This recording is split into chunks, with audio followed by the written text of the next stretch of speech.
Ahora sí, problema. sean todos bienvenidos.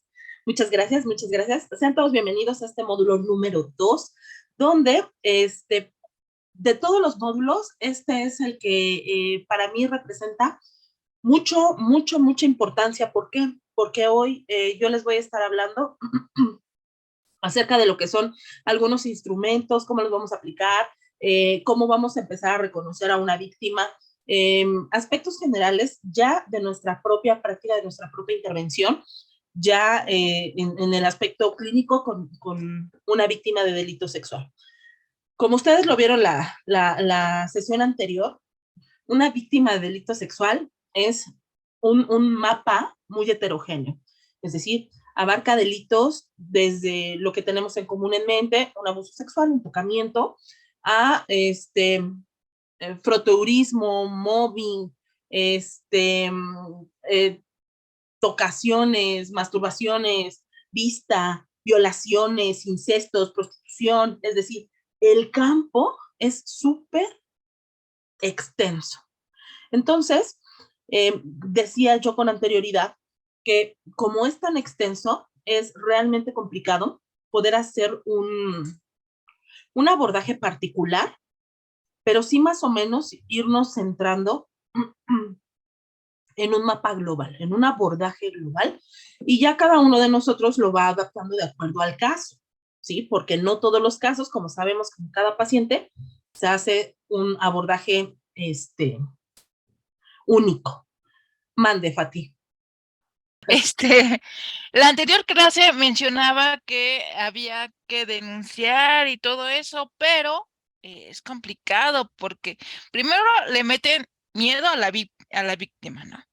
Después la culpabilizan y después, generalmente, a veces, ahora sí voy a ventilar algunas cosas, pues no hay un médico legista y le dicen a la víctima, regrese mañana, cuando la víctima pues muchas veces no es fácil esa situación y a lo mejor al otro día ya no quiere regresar. Es cierto, mira, aquí hay muchas debilidades, incluso en nuestro sistema penal, que, pues, a bien es cierto, nosotros no podemos atacar, ¿no? Pero sí podemos ir teniendo algunas previsiones, como por ejemplo, ¿qué? A ver, hoy me voy a adelantar un poquito, vamos a ver cuáles son los pasos para hacer una entrevista en este tipo de situaciones, ¿sí? Una entrevista de corte conductual, ¿sí? Como todos sabemos, los que nos encontramos aquí, pues hemos hecho entrevista una y N cantidad de veces, pero la entrevista va a ser muy característica. ¿Por qué? Por dos condiciones. La primera es una entrevista conductual, la segunda quiere decir que esa misma entrevista es dirigida a personas que han sido víctimas de un abuso sexual. Ahora, aquí en este tipo de entrevista voy a hablar de una serie de pasos. Ojo, si existe una denuncia y si no existe la denuncia. ¿Por qué? Porque nosotros vamos a trabajar con una víctima, pero no sabemos su estatus legal. Algunas víctimas denuncian, muchas no. Entonces aquí tenemos que ser muy claros en esto. En un lado tenemos el aspecto legal, que para mí es muy importante y muy respetable conocerlo. ¿Por qué? Porque tengo que conocer la condición de la víctima, incluso mi propia condición como psicólogo. Pero en lo que respecta a su proceso, si ha tenido justicia, si ha tenido respeto, si ha tenido humanidad, si ha tenido buen trato, eso queda fuera de mi alcance, incluso de mi práctica psicológica. Completamente. Sí me alcanza porque estoy trabajando con la víctima, pero son aspectos de los que yo carezco completo control. ¿De acuerdo? Entonces, aquí tenemos que ser muy claros y muy centrados en este aspecto. ¿Por qué? Porque cuando tratamos este tipo de delitos o este tipo de conductas que podemos tipificar, a ver, recuerden que tenemos tres elementos. ¿Se acuerdan del delito, el delincuente y la pena? A ver, pero estoy hablando de tres elementos: delito, delincuente y pena, y la víctima queda al centro de estos tres. Ahorita voy a hablar, por ejemplo, a ver, todos en algún momento hemos escuchado hablar, por ejemplo, de Jack el Destripador, ¿verdad? Levante su mano aquí en las reacciones de Zoom. ¿Quiénes han escuchado hablar de este personaje? Ok, ok. Sale. Ahora, todos hemos escuchado, pero oigan, díganme por favor el nombre de alguna de sus víctimas. Ay, sus caras así de, ¿cómo? ¿Cómo? O sea, nos está pidiendo algo que ni siquiera nosotros sabemos, ¿cierto?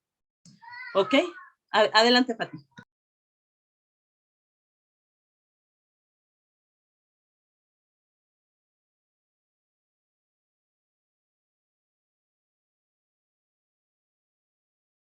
¿No? Ok, bueno, a ver, esto nos hace entonces, quiero ser muy clara en lo que les voy a decir hoy. Nosotros conocemos el delito casi generalmente a través del delincuente.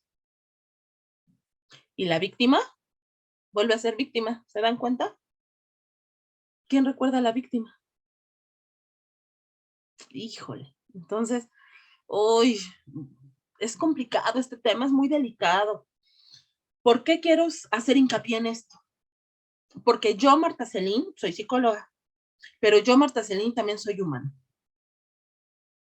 Si yo me estoy involucrando humanamente en el caso del sujeto con el que yo estoy trabajando, es momento de retirar. Porque yo, Marta Celín, no sería objetiva en el tratamiento ni la administración de las técnicas que al sujeto le son útiles. ¿De acuerdo? Esto es muy claro. Ay, sí, yo ya me enojé porque mi paciente no está teniendo la impartición de justicia necesaria. Yo no estoy trabajando con el sistema de justicia. Yo estoy trabajando en beneficio del paciente. Voy a tratar sus aspectos clínicos y lo que yo sí tengo en mis manos es poder evitar que el sujeto reviva y se revictimiza constantemente. ¿Me explico? Y no va a ser en un aspecto inmediato, sino que yo lo voy a trabajar en corto, mediano y largo plazo. Entonces, es muy importante porque estos delitos, a ver, pongo un ejemplo. Yo, Marta, tengo 3 hijos. De los 3 hijos que tengo, 2 son chiquititos. Si es que yo voy a evaluar a una víctima de un delito sexual y es un niño, es muy probable que yo piense en quién, en mis hijos.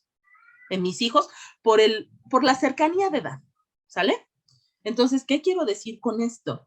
Que si yo me estoy involucrando de manera humana, personal, lo mejor es que canalice, derive, yo no pueda trabajar, porque entonces yo me voy a enojar por algo legal que yo no voy a, que yo no llevo el caso, yo no obro en él, sino yo trabajo con el paciente.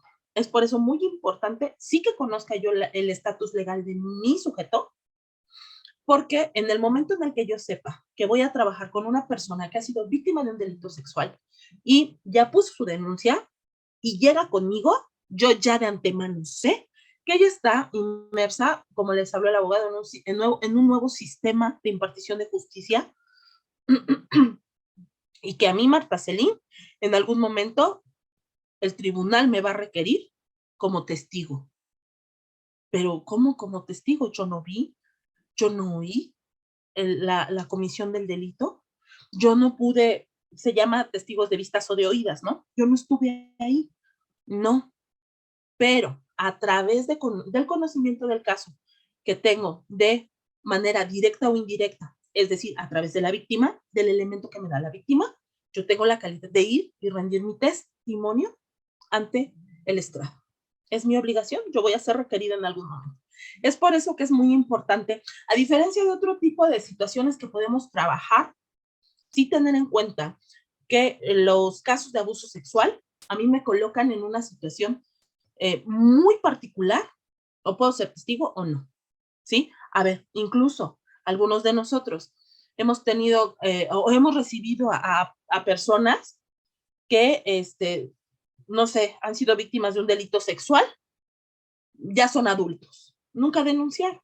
Bueno, tú trabajas con las situaciones que reviven el hecho. Oigan, pero yo estoy teniendo una persona de 16 años que me cuenta que su papá la violentó sexualmente cuando tenía 10. Ahí tenemos un alcance legal. ¿Por qué? Porque la mamá ahora sabe lo que ocurre Y la mamá dice, mire, yo la traigo aquí para que mi hija aprenda a perdonar, pues es su papá, etcétera. Creo que nosotros de antemano sabemos que lo que tiene que existir antes de que yo pueda trabajar con ese sujeto es una denuncia. Si los sujetos, si la mamá, si la chava no quiere denunciar, es mi obligación legal, moral y ética hacer la denuncia correspondiente. Entonces, es por eso que nos alcanzan las cuestiones legales. Es por eso que tengo que tener mucho cuidado, mucho conocimiento de lo legal. Porque si yo no denuncio, más adelante, no sé qué vaya a haber en la vida y van a decir, oye, tú sabías. Acuérdense que tenemos dos tipos de delito, por acción y por omisión. Tú sabías y no dijiste. No es que o sea, yo le dije a la mamá no quiso denunciar, no, pero tú sí sabías. Tú tienes una condición para poder hacer una denuncia. Entonces, no hagamos omisión de este tipo de situaciones, ¿de acuerdo? Este es un tema muy delicado, muy delicado. Bueno, a ver, antes de que yo pueda comenzar con la exposición a través de las diapositivas, sí me gustaría comentar algunas cosas, como que, bueno, a diferencia de otros delitos, a diferencia de otros aspectos que yo puedo trabajar en psicoterapia, los delitos de orden sexual representan para todos, repito, una parte muy heterogénea, pero que también, aparte heterogénea, es súper diversa, porque ya lo voy a clasificar, ¿no? Como ya decíamos, pues es incesto, es abuso, la clasificación que le podamos poner. Pero aparte de eso, no todos los incestos ocurren igual, no todos los abusos ocurren igual, no todas las violaciones ocurren igual. Entonces, por lo tanto, en este entendimiento, queremos decir qué tan variado son la ocurrencia de los delitos sexuales, como tan variada es la expresión de la conducta sexual del individuo. ¿Sí? Entonces, esto nos hace un campo aún más grande. ¿Por qué? Porque fíjense que se me está ocurriendo ahorita, bueno, el delincuente que es ladrón, pues el delincuente que es ladrón tiene ciertas características. Y yo no estoy estudiando al delincuente, en realidad no, pero a diferencia de otro tipo de delitos, los delitos sexuales son característicos por una sola cosa, que estos delitos se van agrupando, pero van a tener como característica sujetos que tienen una conducta habitual, adaptada, que la dinámica de esa conducta está ligada de manera muy cercana a la víctima, ojo aquí, muy cercana a la víctima, porque de no ser así, no podrían acceder. Que puede ser de manera erótica, de manera sexual, y que se van a generar en situaciones ambientales muy particulares, ¿sí? Ahora, estas dinámicas de los delitos sexuales tienen ciertas características, es decir, la variedad de la expresión de la sexualidad humana y por otro lado, fíjense qué cosa, el comportamiento de la víctima, es decir, ¿por qué la víctima sexual llegó a convertirse en una víctima de este tipo? ¿No? No quiero decir que la víctima tuvo la culpa, no, reitero, lo que estoy tratando de decir es que por ciertos comportamientos que llevó a cabo la víctima sin saber, esa persona, ese victimario, colocó sus ojos y la vio vulnerable, la vio accesible, la vio atractiva para la comisión de esta conducta delictiva. Entonces, entrados en esta materia, voy a ir compartiendo las diapositivas de esta sesión. ¿Por qué? Porque eso es justamente de lo que yo voy a hablar el día de hoy. Es decir, ¿cómo puedo prevenir? ¿Cómo puedo diagnosticar? ¿Cómo puedo darme cuenta que alguien ha sido víctima de un delito de esta índole? Porque no nada más se trata de que llega la persona y me dice, he sido víctima de un delito sexual. Más adelante y al final de la clase vamos a hablar de que no toda víctima es una víctima. Y entonces ustedes van a decir, ¿qué cosa? No toda víctima es una víctima. Yo puedo ir a denunciar que me robaron mi celular, soy una víctima, me coloco como una víctima en el sistema penal. ¿Y qué creen? La verdad lo perdí. Les voy a poner un ejemplo. Es hasta chistoso, pero no es chistoso. Unos novios estaban muy felices, muy enamorados, y entonces la muchacha tenía mucho dinero. Y entonces, tenía su novio, y ella, él no tenía tanto dinero como ella, pero ella le dice, ¿sabes qué? Mira, ya hicimos un año de novios. Yo te voy a extender un cheque por $1,000,000. Tú le das el cheque. Y la novia se da cuenta que el novio, pero a los días, que el novio le es infiel.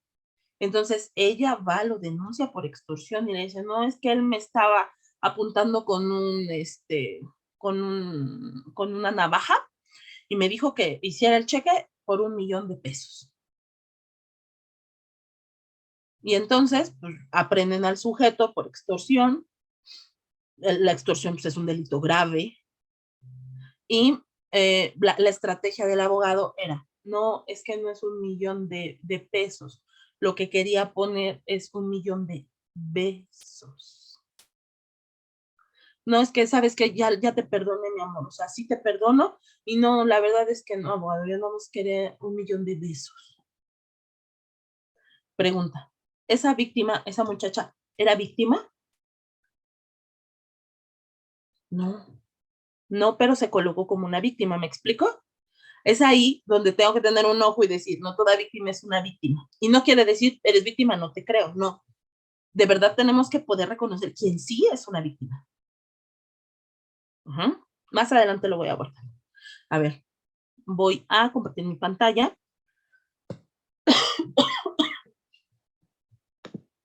Ustedes me van a decir cuando ya se vea, por favor. Ya se ve. Sí, ¿verdad?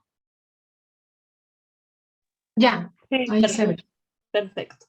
Ok, bueno. Entonces, fíjense que vamos a empezar a reconocer cuáles son los indicadores de riesgo de sufrir algún tipo de abuso sexual. Aquí me voy a referir, cuando yo hable de sujeto, quiero ser muy clara, me voy a referir hombre, mujer, niña, niño, anciano, adolescente, cualquier grupo etéreo, pero lo voy a englobar en sujeto o persona, ¿sí? Para no repetir todos los rangos de edades. Todo sujeto, cualquiera, su edad, su sexo, su religión, su idioma, puede ser víctima de violencia sexual. En realidad, reitero lo que les mencioné al inicio de la clase, no existe un perfil, una característica, una seña particular que determine la ocurrencia del abuso sexual. Por ejemplo, que diga, el 70% de las personas que han sido abusadas sexualmente son personas que tienen ojos verdes. No existe. En este tipo de aspectos no existe. Es el grupo mucho más variado. Entonces, fíjense que, por lo tanto, esto puede presentarse en personas de todo nivel socioeconómico, religioso, educativo, en cualquier etapa de la vida. Sin embargo, sí se han identificado algunas características que nos van a ser útiles en el momento de poder hacer algún reconocimiento, pero las voy a ir abordando a continuación. Bueno, lo primero que tenemos que reconocer es las personas que tienen mayor riesgo son estos grupos que yo muestro en la pantalla. El primero es que aquellas personas que tienen una educación que es sexual ausente, nula, o que tienen un poco acercamiento de educación sexual. Es decir, que lo hace convertirse en una educación muy deficiente. Es decir, yo he escuchado, por ejemplo, cómo las señoras dicen, yo no sé por qué desde chiquitos en los libros les empiezan a hablar de eso. Si los niños no tienen ni idea. No, en realidad quienes no tienen idea que los niños están sexualizados somos nosotros.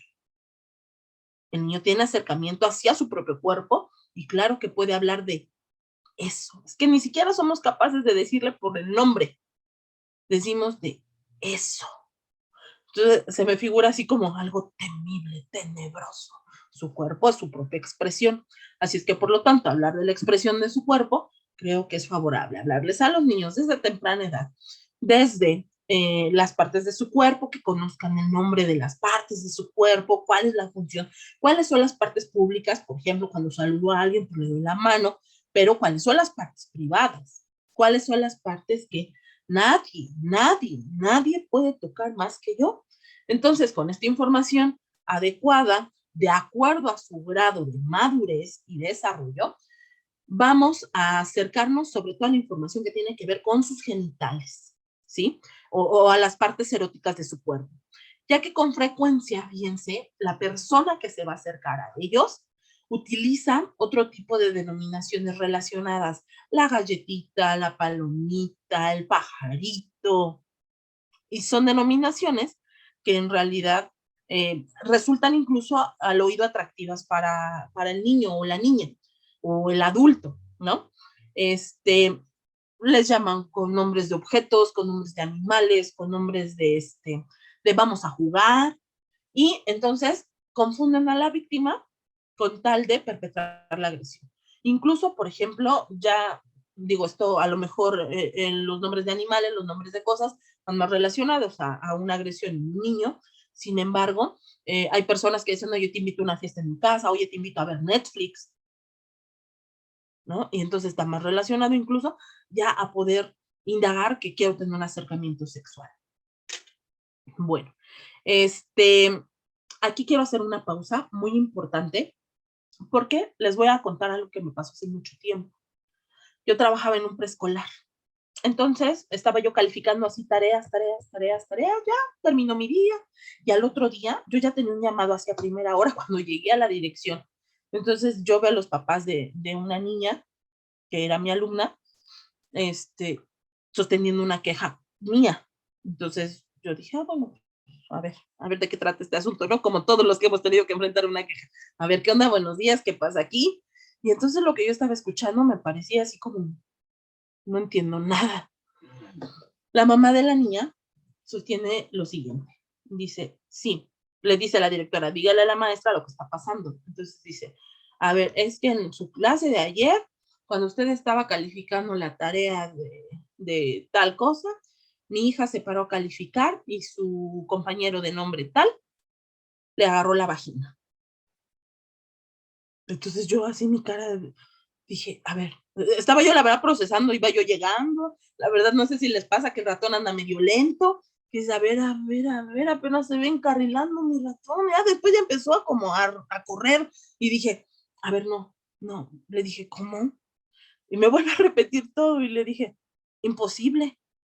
Y me dijo, no, sí, y ya saben, ¿no? Me sentí como en esos programas y que traigan, y dicen que traigan a la niña. Y entonces que traen a la niña y que la niña dice, no, que sí, maestra, cuando tú estabas calificando, pasó mi compañero tal y me agarró la vagina. Y yo dije, no puede ser. Pues yo que estaba dormida, ¿qué estaba haciendo? No puede ser. No daba credibilidad en serio. No, sí, que traigan al niño. Yo estoy hablando de niños de preescolar, aparte. Que traigan al niño. Oye, que tú, que cuando, otra vez la escena, ¿no? Que tú le agarraste la vagina y el niño se pone a llorar, me dice, no, maestra, yo de verdad no hice eso. Y yo dije, a ver, ya, se me acomodó toda la idea y le dije, a ver, vámonos por partes. Se van los niños, que en realidad no tenían nada que estar haciendo ahí. Entonces yo le pregunto a la señora, no, le dije, a ver, para que eso hubiera sucedido, uno, yo tendría que haber tenido los ojos cerrados, porque para que el niño pudiera haberle tocado la vagina, tendría que haberle bajado la ropa interior y haberle introducido un color, el dedo o algo, ¿no? Entonces la señora se me quedó viendo bien enojada, pero bien. Y me dijo, ¿cómo dice eso, maestra? Le dije, no, sí, señora, o sea, para que le pueda tocar la vagina es que tiene que seguir esa serie de pasos. ¿Cómo cree, maestra? Le dije, pues sí, a ver, ¿qué pasó? No, pues se estiró, fíjense, ¿eh? El niño estaba en clase, va pasando la niña, el niño se estira, y con esta parte le tocó la vagina. Entonces yo dije, a ver, no, a ver, vamos entendiéndonos mejor, señor. Lo que el niño le tocó no se llama vagina, se llama vulva, porque es la parte externa. Uh-huh.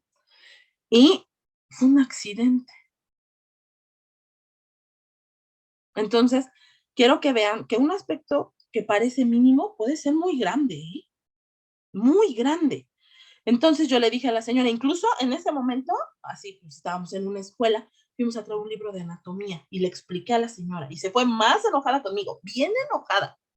¿Por qué? Porque yo le explicaba que en realidad estaba equivocada en cuanto a la terminología. Eso fue un aspecto escolar. Ya después, al otro día, llegó y me ofreció una disculpa. Me dijo, es cierto, discúlpeme. Ok, ok. Pero, vamos, esto puede llegar a aspectos muy, muy grandes. ¿Sí? ¿Por qué? Uno, por no conocer el nombre de nuestro cuerpo o por querer enseñarle al niño el nombre de su cuerpo, pero erróneamente. Es igual, ¿no? Igual de erróneo. Entonces, este tipo de aspectos a veces suceden no nada más a mí en el ámbito escolar. Cuando va a ejercer una denuncia, dice, vengo a acusar a tal persona porque abusó de mí. Y a veces ocurre algo bien terrible. Vamos, levantamos la denuncia por abuso. Están de acuerdo que yo no conozco el Código Penal y la clasificación, ¿verdad? Ni yo, ni muchos de nosotros. ¿Cómo yo voy a saber qué tipo de delito voy a denunciar? Yo solo soy una víctima, voy, denuncio, y resulta ser que cuando existe la reclasificación del delito, dicen, no era abuso, era tal. Y entonces es ahí donde me dicen, no, es que entonces las cosas no fueron como tú dijiste. No era el delito que tú dijiste. ¿Yo cómo voy a saber? Y la víctima vuelve a ser víctima. ¿Me explico? Ok. Otra parte importante de podernos colocar en esa zona muy frágil de poder tener riesgo de sufrir un abuso sexual es tener una baja autoestima. Es decir, que las personas que han sido abusadas tengan poco aprecio hacia su persona y que entonces sean capaces de dejarse engañar por otra u otras personas que las hacen sentir especiales, que son capaces de ensalzar sus cualidades, de poder apreciar todo lo bueno que existe en ellas. Se me ocurre ahorita, mucho de este tipo de delitos ocurre cuando llegan personas nuevas o forasteros a las ciudades y se relacionan con personas del pueblo. Ay, no, tú estás bien bonita, me voy a casar contigo, se casan, y en realidad lo que ocurre es un reclutamiento a células de explotación sexual. ¿Sí? Las alejan del pueblo, las reclutan y son delitos sexuales, pero ocurre por la baja autoestima. Bueno, otro de los factores importantes, permítanme,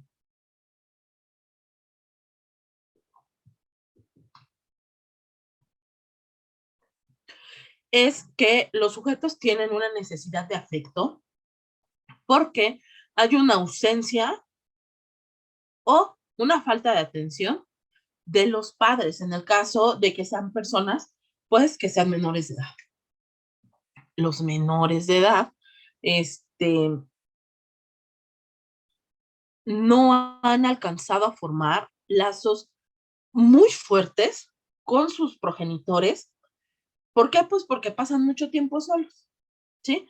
Los padres los ignoran, los rechazan, los aíslan, y entonces, por lo tanto, el agresor es capaz de ir accediendo a ellos paulatinamente, poco a poco, a través de la bondad, a través de la atención, a través de escuchar, de dedicar tiempo a jugar, de darles regalos, de expresarles, que otra vez de nuevo, qué bonitos son, qué cualidades tienen.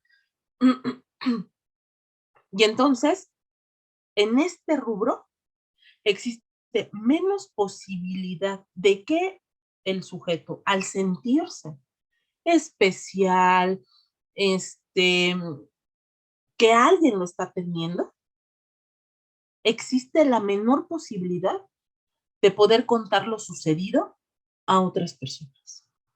Es más, que tengan la creencia de que lo que está ocurriendo es algo favorable, que es lo mejor que les ha pasado. Bueno, otra situación que nosotros podemos reconocer como muy importante es tener una carencia de redes de apoyo, ¿sí? Y nosotros, ¿a qué nos referimos con esto? A que el sujeto se encuentra aislado, que no tenga la capacidad de tener más personas a su alrededor. Este es un factor social muy importante porque no se tiene la capacidad de poder atender todas las situaciones en un momento determinado. ¿A qué me refiero con esto? A ver, el sujeto está siendo víctima, sabe que está siendo víctima, pero no tiene con quién hablarlo, no tiene a quién decirle. Es más, vámonos ya a un nivel no familiar, sino a un nivel social. Híjole, pero ¿a quién le digo? ¿Dónde denuncio? Híjole, yo vivo en un pueblito y tengo que ir hasta la capital, no tengo dinero. Entonces, la carencia de las redes de apoyo, no nada más dentro del núcleo familiar, sino también en los sistemas sociales, dificulta mucho a que tengamos la situación de no tener con quién recurrir. Ahora, esta carencia de redes de apoyo se puede ver no nada más ahí, sino también en situaciones como, híjole, no tengo para poder dejar a mi hijo con alguien, no tengo ningún familiar, pero mi vecino, mi vecina tal, me dice que me lo cuida, y entonces yo lo voy a dejar ahí. Por lo tanto, yo lo estoy colocando en una situación muy vulnerable, donde puede estar siendo abusado y yo no saber. Podemos tener relaciones violentas o que tengan que ver con situaciones de discriminación. Bueno, aquí, como nosotros lo podemos alcanzar a escuchar, bueno, las personas ya han sido víctimas 1, 2, 3, 5 veces. Fíjense que hay una parte importante de que cuando llega una víctima de abuso sexual, hay que preguntarle si es su primer evento. Y sorpresivamente se van a dar cuenta que no, que ya ha sido víctima de otro tipo de delitos. De delitos a lo mejor no tan graves, penalmente, todos son graves, pero no tan graves en la pena, pero que se fueron acercando al abuso, ¿no? Que empezó con tocamientos, que empezó con mirar pornografía, hasta que se consumó en una violación. ¿Me explico? O sea, la persona que es víctima puede ser víctima una y otra vez, desgraciadamente. Bueno, también ya como último punto, podemos encontrar una característica de ser una persona que tenga una actitud pasiva, sumisa, tímida, y entonces son personas que se encargan de seguir instrucciones, ¿sí? Es decir, son obedientes absolutamente y cumplen siempre con algo que se llama un estándar de conducta deseable. Es decir, a través de lo que hacen, son capaces de acatar las reglas con mucha facilidad y que entonces, por lo tanto, cuidadores, maestros, vecinos, personas ajenas o incluso personas de la propia familia accedan a poderlos poner como parte de víctima de un abuso sexual. Voy a dejar de compartir esta pantalla porque voy a compartirles a continuación un video. ¿Preguntas hasta aquí? ¿No? Permito. Por mi parte, no, gracias. Gracias. A ver, déjenme ver dónde está. Permítanme.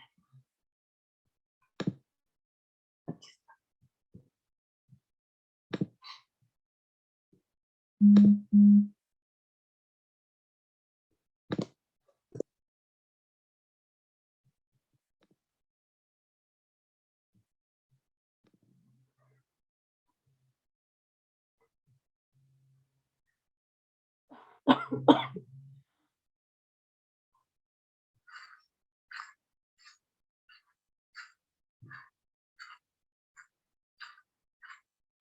nuevo estás aquí?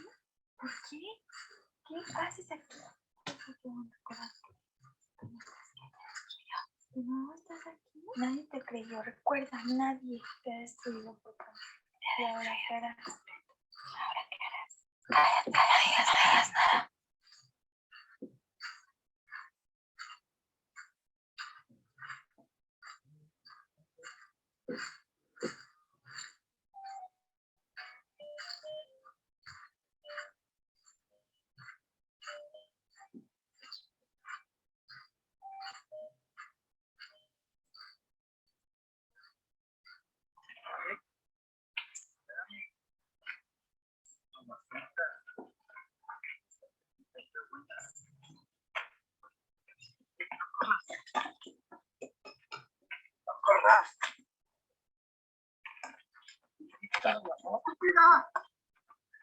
¿Qué te esperes ahí? Espera. No corras. Quédate ahí, no tienes salida.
Prepárate. Voy a estar aquí. Cállate y no digas nada. Mátalo. Nadie te creyó. Recuerda, nadie. No importa lo que hagas. No lo vas a arreglar.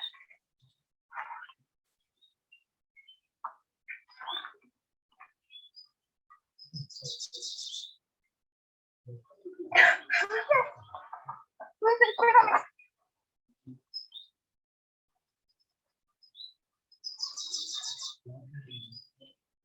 Corre, tonta, corre.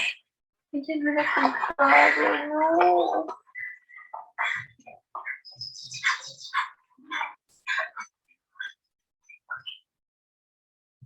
Ella no era culpable. Las viste.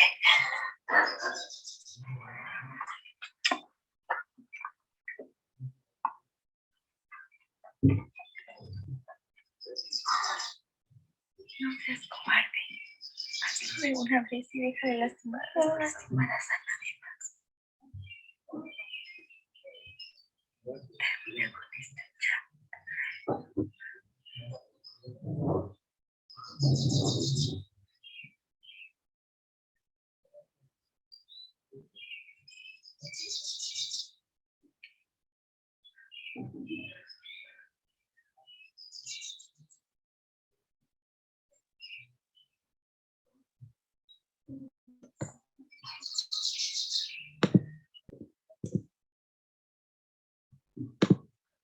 Ok. ¿Qué intento dar a mostrar con esto? Bueno, básicamente que una persona que ha sido, repito, víctima de un abuso sexual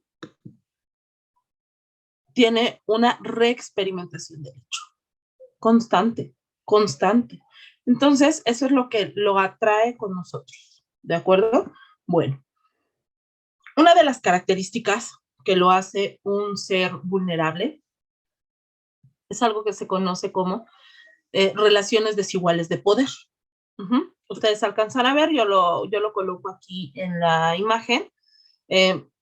Es claro que es desigual, incluso lo podemos ver por la estatura, pero encontramos en este tipo de desigualdades de poder asimetría, dominio, control de una persona a otra. Por supuesto, por la condición social, por condición económica, condición de trabajo, cualquier tipo de condición que lo coloque diferente en posición de su víctima. Me explico mejor, ¿sí? Un jefe y un empleado son personas adultas, pero se colocan en desigualdad de poder en función de los alcances que pueda tener en cuestión del trabajo. ¿Me escucho bien? ¿Sí? Es que estoy viendo mi imagen así como... Y dije, ay, no, a lo mejor me estoy escuchando así. No, Ok, sí se escucha bien. gracias. Bueno, yo escucho bien. Muy amable. Entonces, estas relaciones desiguales de poder son favorables para que los abusos sexuales ocurran por los perpetradores. Pueden ser personas del mismo rango de edad, pero que tengan un estatus distinto, una economía distinta, incluso una raza, una religión diferente. Bueno, entonces, como indicadores de riesgo, podemos encontrar que son estos cualquier tipo de manifestación que pueda ser de tipo física, de tipo conductual, que se va a asociar a que una persona pueda ser víctima una sola vez o muchas veces. Es decir, estos indicadores de violencia sexual van a ser aquellos que nosotros como profesionales vamos a poder detectar. ¿Y quiénes nos van a informar de ellos? La propia víctima o las personas que están alrededor de ella, ¿sí? Padres, madres, tutores, esposas, esposos, qué sé yo. Y estos indicadores van a viajar en forma de pensamientos, en forma de sensaciones, en forma de malestares, incluso van a ser manifestados en formas de conducta. La presencia de algunos indicadores, en realidad, a nosotros nos va a ir apoyando para acercarnos al diagnóstico y sobre todo, ir apoyando la línea de la credibilidad del testimonio. ¿Y a qué me refiero con esto? No específicamente a dudar si ocurrió o no, sino a que irnos guiando para que en el momento de que el sujeto vaya a presentarse en el estrado, podamos apoyar su testimonio, decirle cómo es que tiene que verbalizar para que su testimonio tenga credibilidad. Actualmente trabajo con una víctima de abuso sexual y su agresor había sido sentenciado a 16 años, 5 meses de prisión. Cuando estamos trabajando en esta parte, pero ella tiene una parte importante. En su desigualdad de poder, en la simetría de poder está marcada porque ella tiene una discapacidad y la otra persona no, y aparte tiene un buen estatus económico alto y aparte es más grande de estatura y aparte es más grande de edad. O sea, tiene varias condiciones que lo colocaron en la simetría de poder, ¿me explico? Bueno, ese no es el caso. El caso es que su documentación así lo indica. Ella tiene una discapacidad, tiene una credencial que así lo indica, etcétera. Pero cuando ella da su testimonio, lo da incorrecto. ¿A qué me refiero con esto? A que entonces hay un agravante porque ella tiene una discapacidad. ¿no? Pero cuando ella da su testimonio, le pregunta, señorita, es así que usted tiene una discapacidad, y ella dice, claro que yo no soy discapacitada, claro que entiendo todo lo que me está diciendo. Entonces, yo no estoy discapacitada. Eso redujo la sentencia a 10 años, de los cuales ya corrieron 3. Híjole, de verdad, solo esa parte del testimonio. Y entonces, 10 años, de los cuales ya lleva 3. Entonces, ella ahorita está en una alerta porque dice, tengo 7 años para poderme mover de aquí. ¿Me explico? No importa el tiempo que haya pasado el suceso, sino que la víctima puede reexperimentar los patrones de nueva cuenta una, otra y otra vez. ¿Me explico? Entonces, lo primero que tenemos que observar es, a ver, esta persona que yo tengo aquí, ¿qué la colocó en la asimetría de poder? ¿Qué? Porque entonces yo puedo decir, no puedo decir, pues sí, como fue un delito de violación, todas las víctimas que son víctimas de violación tienen estas características. No, nos vamos a olvidar aquí de eso. No, aquí no existe. En esta categoría de delitos no existe. En otros sí, en este no. Entonces, a mí me gustaría mucho que se centraran así en la simetría de poder para ver por qué ejerce ese poder esa persona y poder reconocer esas relaciones que se establecieron ahí. Bueno, ahora, realmente pudiéramos pensar que todas las víctimas de delitos sexuales o de abusos sexuales van a presentar sintomatología. No todas. No todas. Hay quienes sí la presentan, pero como ellos mismos se conocen, la silencian. ¿Sí? Por ejemplo, yo me siento muy triste, yo no tengo ganas de bañarme, no quiero comer, pero tengo que comer para que todos los demás no se den cuenta. Y no se dan cuenta. No se dan cuenta. Entonces, fíjense que tenemos que darnos a la tarea de investigar con sus personas cercanas o si nosotros tenemos la posibilidad de trabajar ya directamente con la víctima, que nos pueda decir de dicho testimonio qué es lo que sucedió. A ver, quiero ser bien clarita en esto. Las personas víctimas de un delito sexual, ¿cómo cuántas veces habrán contado lo que les pasó?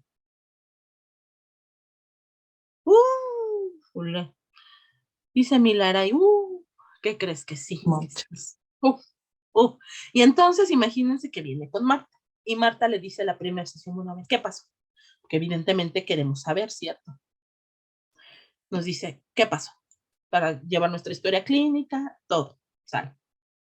Me dice, segunda sesión, otra vez. Oye, tercera sesión, oye, ¿me podrías abordar con mayor detalle esta escena? Cuarta sesión, oye, mira, tú dices que tal y tal y tal cosa, ¿me podrías ahondar en este tema? Yo, Marta, le estoy revictimizando, ya llevo 4. Yo, Marta, ¿qué le sugiero? Que la primera entrevista se recabe la mayor parte de información. La primera es muy difícil porque estamos haciendo encuadre, apenas estamos viendo qué tiene, cómo va a trabajar, a lo mejor estoy acercándome con su padre, madre, tutor, con su esposa, esposo, no sé.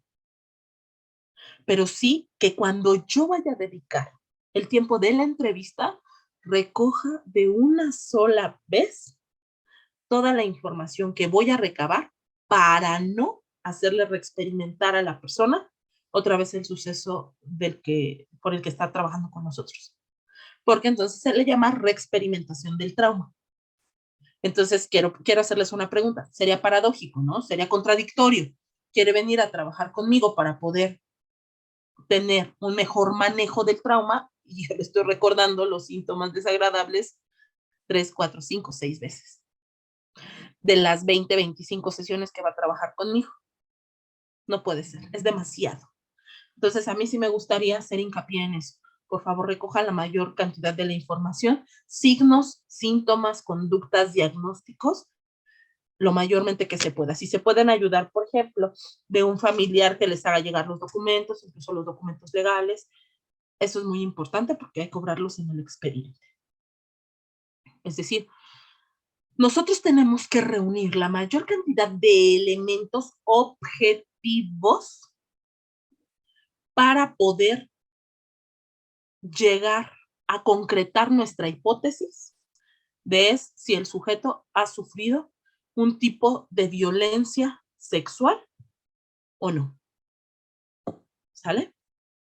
Entonces, bueno, por lo tanto, estos indicadores, repito, pueden ser físicos. Estos son los que pueden detectarse básicamente en el cuerpo. ¿Sí? Aquí no le tengo que buscar más. Como que, bueno, si ha tenido, por ejemplo, los dividimos entre específicos e inespecíficos. Los inespecíficos en cada rubro es que pudiera no presentarse en todos los casos, ¿de acuerdo? Pero los específicos sí, como por ejemplo que si tienen desgarros, si tienen cicatrices, específicamente las áreas sexuales, si tienen desgarros en la misma mucosa, si tienen dilatación anal, si tienen abertura en la vagina, todos esos indicadores realmente no los puedo hacer yo, ¿están de acuerdo? Pero ya van a llegar con un diagnóstico o con una serie de observaciones que ya les hizo un médico, si es que hubo una denuncia. Si no hubo una denuncia, a lo mejor podemos estar viendo sujetos que aún traen moretones, que aún traen rasguños, o bien que las mismas personas nos pueden referir, sí, después del hecho, yo me di cuenta que me había mordido, que me había arrancado el cabello. Todo eso lo vamos a anotar en esa parte, ¿sale? Vamos a ir anotando esos rubros. Permítanme tantito.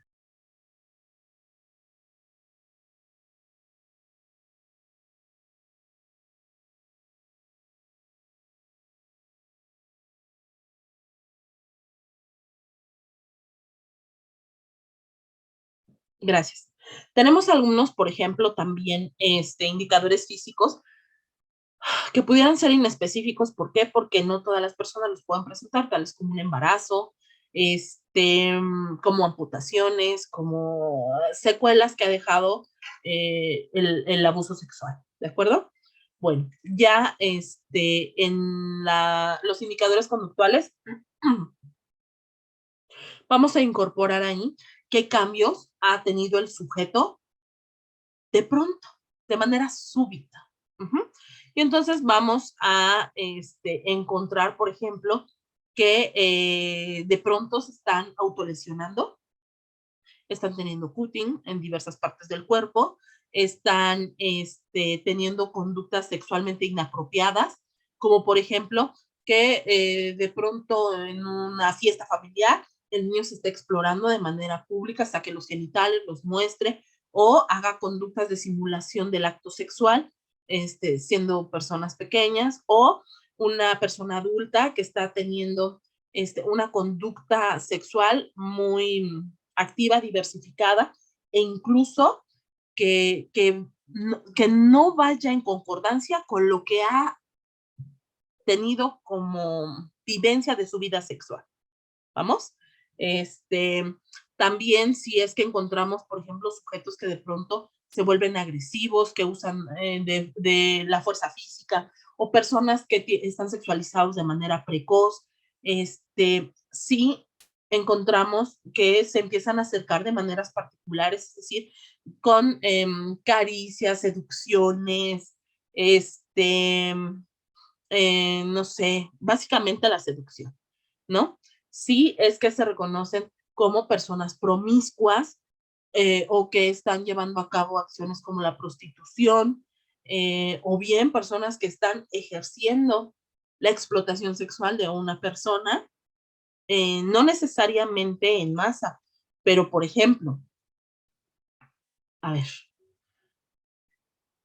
2 niños en una escuela se encierran en un baño, son amigos, y un niño le dice a otro, bájate los pantalones y bájate los calzones. A ver, agáchate y métete esto. Y entonces el niño le dice, no, ¿cómo voy a hacer eso? Hazlo o te acuso con tu papá que ya te di esto. Entonces, yo les pregunto, ¿estas conductas son propias de niños de primaria? Ahí te das cuenta que no, ¿no? Ok. Entonces, podríamos sospechar que quizá el niño que está presionando al otro cómo tuvo ese acercamiento, ¿estás de acuerdo, verdad? ¿Cómo tuvo esa sexualización? Entonces ahí teníamos una primer sospecha, ¿sale? Bueno, ahora, personas que, por ejemplo, anden por la calle, se masturben, tengan exhibicionismo, qué sé yo, o bien aspectos emocionales, como que de pronto están representando ciertos temores inexplicables, que de pronto se retraigan de manera social,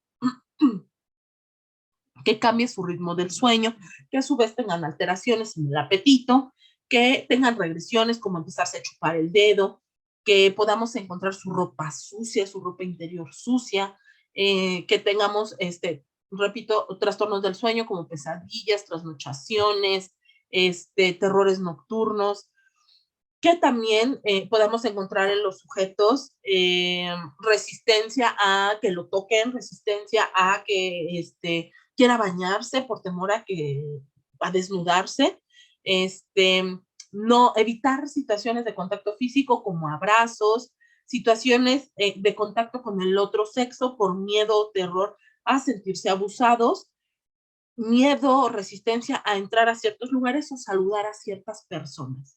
Entonces, son aspectos de mucha importancia para que nosotros podamos irnos dando cuenta de si alguien ha tenido, pues, de manera, pues, equivocada o de manera no propia, un acercamiento con un abuso sexual. Y nos vamos a la siguiente diapositiva. ¿Qué pasa? ¿Por qué no cambia? Sale. Ok, bueno. Fíjense que hoy, mucho de lo que les voy a hablar, ya estoy viendo que ya son las 7:04, se me va el tiempo de volada, pero les voy a empezar a hablar de algunos documentos que nosotros vamos a trabajar, ¿sí? Lo primero con lo que trabajamos los psicólogos son con las entrevistas, ¿no? Entonces, como su nombre lo indica, entrevistas, una entrevista requiere que los sujetos se estén viendo mutuamente. Entrevista proviene del latín entrevoir, que significa eso, entre vistas, verse a los ojos, verse el uno al otro, y por lo tanto, estas entrevistas van a tener ciertas características, ¿sale? Porque la entrevista que a nosotros nos interesa mucho efectuar es una entrevista de corte cognitivo. Pues a partir de este tipo de entrevista, nosotros vamos a poder establecer un protocolo que nos permite poder ir recuperando paulatinamente la información de verdad, en este tipo de situaciones, evitando cometer el menor número de fallos. Porque ¿cuántos de nosotros no hemos estado entrevistando y hemos metido la pata? Sí, sí, pero en este tipo de situaciones, entre menos se cometa, mejor, ¿no? ¿Por qué? Miren, ayer me pasó un error en mi entrevista. Simple si quieren. A ver, tengo una nueva paciente. Yo veo, fíjense, ay, Dios mío. Yo veo que esta persona la asiste su esposo para entrar al consultorio, la siente, le dice, mira, aquí te dejo, nada. Llego y le digo, hola, ¿qué tal? Buenas tardes, mi nombre es Marta Celia, les tiro la mano, buenas tardes. Si estoy viendo que su esposo la metió porque no ve, ¿cómo les tiré la mano? ¿Sí me explico? O sea, son errores que nos ocurren a todos, pero en este tipo de entrevistas, no puedo improvisar. En las entrevistas del orden de los abusos sexuales, ahí no puedo improvisar y decir, yo ya he hecho muchas entrevistas, me aviento una entrevista abierta. No, mejor, si a bien lo quieren tener, no puedo hacer una cerrada porque no todos los casos son iguales, pero sí puedo hacer una entrevista semiestructurada. Es decir, llevo un guión y del guión puedo ir aumentando mi información o ir acentuando aquellas áreas que para mí parecen importantes o ir dejando de lado aquellas que no se relacionan con el caso. Es lo que mejor podría hacer, ¿sale? Ahora, en este tipo de situaciones, fíjense que vamos a ver una pre-entrevista. Ahorita les voy a enseñar un formato. Lo que nosotros tenemos que hacer es que a través de estos formularios pueda recuperar la mayor cantidad de información posible, cometiendo, repito, el menor número de fallos posibles, tanto de comisión de los hechos como de omisiones mías. Entonces, bueno, aquí tengo que ir siguiendo los pasos, que ahorita vamos a ver cuáles son, para ir haciendo preguntas. Si no soy un entrevistador experimentado, no cerradas, pero lo más abiertas posibles. ¿Para qué? Para evitar sesgar las respuestas. ¿Y a qué me refiero con esto? Si yo le hago preguntas cerradas y le digo, ¿estás bien? ¿Qué creen que me va a contestar? No. Y ya, fin, ya me contestó, no está bien. Y luego, no, necesito hacer la mayor cantidad de preguntas abiertas posible para que obtenga, escuchen bien esta parte, una narración libre de lo que al sujeto le sucedió. Narración libre. No una narración dirigida, no lo que yo quiero escuchar, no lo que yo tengo que completar en mi formulario, no el protocolo que yo tengo que seguir en cierta institución, no, una narración libre en el tiempo que el sujeto establezca. Entonces, realmente aquí voy a obtener la mayor cantidad de información para que yo pueda ir lanzando paulatinamente preguntas que puedan estar siendo orientadas a poder clarificar lo sucedido. Y miren, aquí sí soy muy específica porque ya le pasaron muchas cosas y todavía nosotros lo vamos a tosigar. ¿Cómo?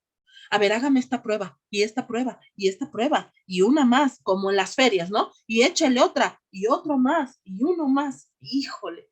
Desgraciadamente, lo que voy a hacer aquí es, si yo puedo hacer esto en 1 o 2 sesiones, es lo ideal. Obtengo, y entonces después nos vamos a la técnica.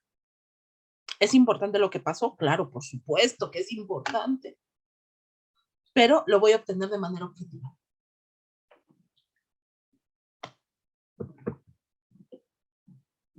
Fíjense que cuando nosotros vamos introduciendo preguntas que generan muy poco grado de libertad, generalmente va a alterar el recuerdo de los hechos, ¿sí? Y entonces se va a quedar una parte en el limbo, no sé qué pasó aquí, no sé qué pasó, pero como ya no la quiero revictimizar, ya no le voy a preguntar. Pero quién sabe qué pasó. Más adelante quizá me diga, y quizá tampoco me diga más adelante. Entonces, realmente vamos a hacer que nosotros a través de nuestras técnicas podamos ayudar al sujeto a que todas sus capacidades cognitivas, lingüísticas, memorísticas, comunicativas, estén en alianza para que me pueda dar la mayor cantidad de información con precisión. Recordando que si existe una denuncia, nosotros estaremos trabajando con una víctima que al menos 72 horas antes había tenido la ocurrencia del hecho delictivo. ¿Sí? O sea, está muy latente la situación de sufrimiento. Bueno, entonces fíjense que como nos señala aquí nuestra diapositiva, la labor de la entrevista, pues es muy clara. En cualquier tipo de entrevista es recuperar información utilizando varios canales de recuperación. ¿Por qué? Porque acabo de decir, no nada más me voy a fijar en lo que lingüísticamente el sujeto me está dando, sino también tengo que ver su lenguaje corporal, tengo que utilizar mi vista, mi oído, el gusto, el olfato, todo lo que yo tengo alrededor para recuperar la mayor cantidad de información y poder llegar a la huella de la memoria del suceso. Bueno, ¿qué es el tipo de conducta que yo voy a evaluar durante la entrevista? Bueno, si existe un lenguaje que tenga correspondencia a la edad y a la experiencia del sujeto. ¿Sí? Hemos visto niños que hablan como adultos o viceversa. Niños que hablan, perdón, adultos que hablan como niños, ¿sí? Entonces, no existe correspondencia. Asimismo, tenemos que estar viendo que las palabras o las situaciones que refieran del orden sexual tengan más o menos que ver con su rango de edad. Que esté manejando o manifestando sus emociones de manera apropiada, cuáles son los gestos que muestra de manera espontánea, si es que realiza dibujos, si fíjense que hace mucho tiempo se permitía que en este reconocimiento en la entrevista se le diera a los niños específicamente muñecos no sexuados para poder ver cómo ellos interactuaban con ellos. Los muñecos no sexuados ya no se permiten, ya no. Ya no. En este tipo de casos ya no. Entonces, vamos a ver si el sujeto a sí mismo, por ejemplo, está teniendo alguna conducta sexuada durante la entrevista. Por ejemplo, sujetos que nos estén masturbando para que constantemente se estén manipulando los genitales, o sujetos que mientras estén ejecutando la entrevista estén viendo de manera sugerente los pechos, las caderas o los genitales de quien los está entrevistando o las personas que tienen alrededor. ¿De acuerdo? Bueno, ¿cómo se tiene que preparar el ambiente para la entrevista? Me voy a brincar. Bueno, no. Ahorita lo pongo por ahí, porque fíjense que las características de la entrevista es que tiene que existir básicamente un entrevistador y un entrevistado. Depende del caso, depende de la situación. A veces el análisis requiere 2 entrevistados para evitar el sesgo y un entrevistado. A veces también se requiere que esté solo un entrevistador, un entrevistado, vistos a través de la cámara de Gesell por el otro entrevistado, ¿sí? Que va a llevar la nota de cómo se desarrolló la entrevista.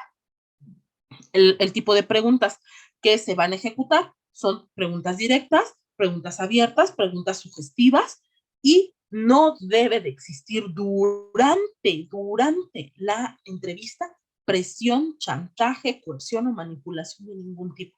Mira, si tú me dices la verdad, yo no le voy a decir a nadie. Mentira, porque sí le voy a decir a alguien.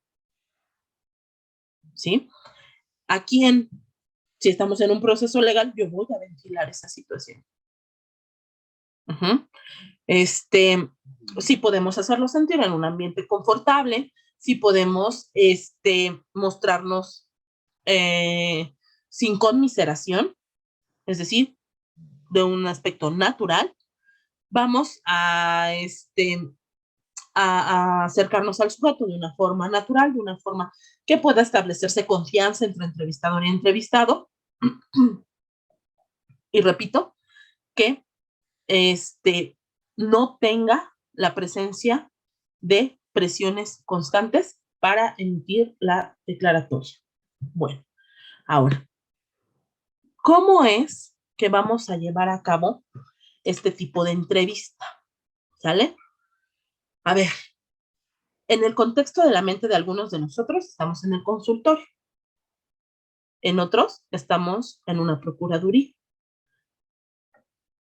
En otros estamos en una casa. En otros estamos en la calle. ¿Qué sé yo? Los escenarios son diversos, ¿sí? O incluso, por ejemplo, en una sala de un hospital. ¿Qué es esto? Bueno, que dependiendo del lugar en el que nos encontremos y las condiciones de la propia víctima, vamos a ejecutar los 11 pasos o no. Ahorita les explico por qué. La primera fase que nosotros vamos a ejecutar se llama presentación y personalización.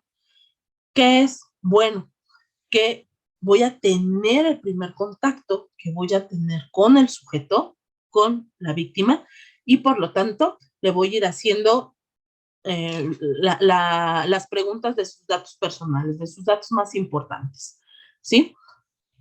Voy a personificarme o me voy a presentar y voy a decir, hola, buenas tardes. Mi nombre es Marta Celín Vargas Salinas. Soy psicóloga, por ejemplo, soy psicóloga de este lugar se llama DIF, y estoy aquí para apoyarte. ¿Cómo te llamas tú? Y entonces cambia completamente el contexto de decir, hola, soy la psicóloga de aquí y te voy a hacer unas preguntas. ¿Tu nombre? ¿Tu edad? ¿Sí me explico? No hay que hacerlo tan protocolario. Recordemos que estamos tratando con una persona que está muy temerosa o que está enojada. Entonces, bueno, esta entrevista se tiene que ir haciendo de acuerdo al nivel de desarrollo, formación y conocimiento de nuestra víctima. Nos tenemos que adaptar a las expresiones que está teniendo el sujeto, como verbales, como no verbales. Una técnica muy importante que a nosotros nos funciona muy bien es la técnica del espejo. Es decir, si el sujeto lo encuentras recargado sobre su brazo, llegas, te presentas, te recargas en la misma posición de él. Dices, hola, mi nombre es Marta y soy la psicóloga del día. Yo estoy aquí para ayudarte. ¿Tú cómo te llamas? ¿Qué estoy haciendo? Estoy haciendo un espejo para que el sujeto se sienta reconocido conmigo. Pero a veces llegamos de una forma que no. Llego, hola, mira, discúlpame, no había podido venirte a atender. Tengo mucho trabajo, tengo muchas cosas a la oficina, pero mira, aquí estoy aquí. ¿Me regalas algunos datos? Dame tu nombre, por favor. Y entonces, pues el sujeto no hace clic, no se engancha. Y entonces, ya, sí o no, lejos de ir aclarando la situación, ya nada más va a responder lo que se le está pidiendo y no más. Es decir, la presentación y personalización es una parte muy, muy importante para que podamos pasar entonces al rapport, ¿no? Es decir, para que podamos ir creando una relación más cercana y personal entre entrevistador y entrevistado y que entonces se genere una atmósfera de la que el sujeto no viene, que es una atmósfera segura, una atmósfera para que el sujeto se sienta cómodo.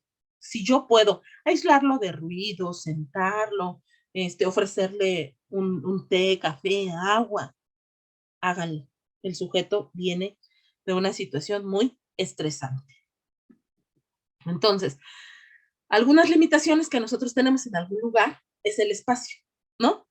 Yo, Marta, puedo estar como psicóloga del DIR y comparto con otras 3 psicólogas, pero todos estamos en un espacio, solo en un espacio las 3 y nos dividen apenas unos pequeños cubículos de tabla roca.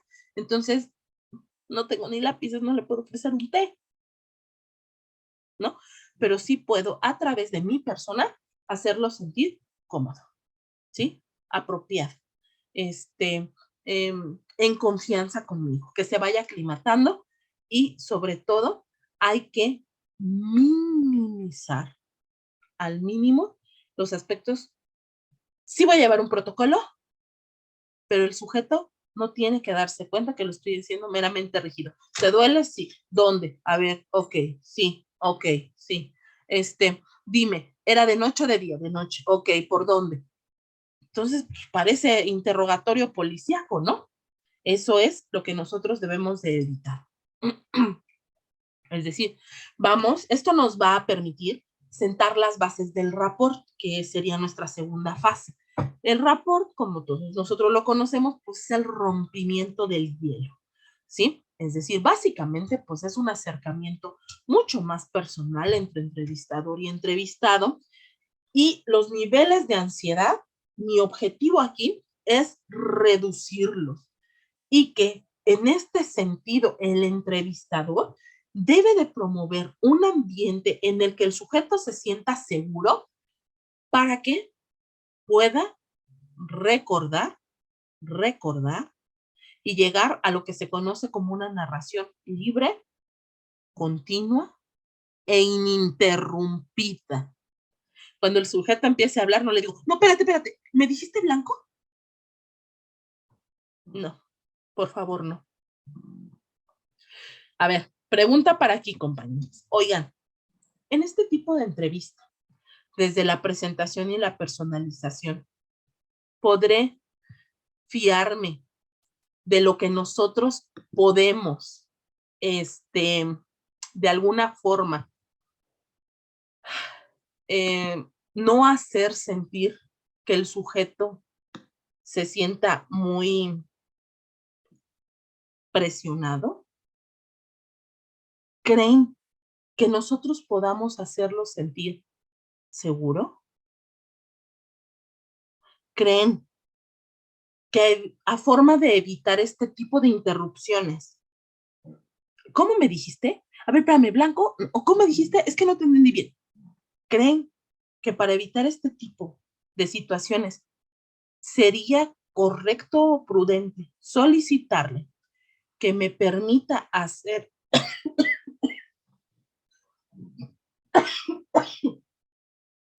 la grabación de audio de la entrevista? ¿Se puede?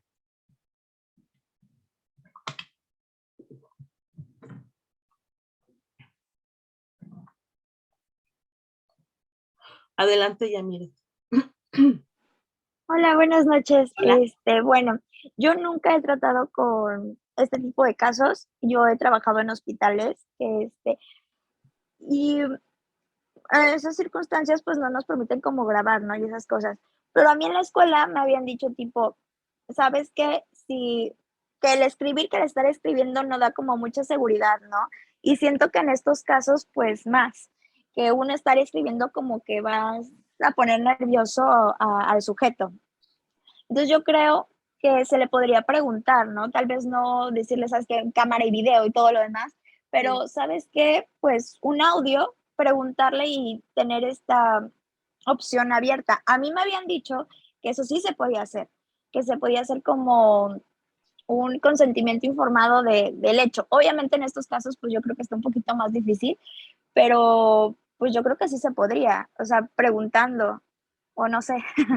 Así es, Yamile. Mira, adelante, Millari, ándale.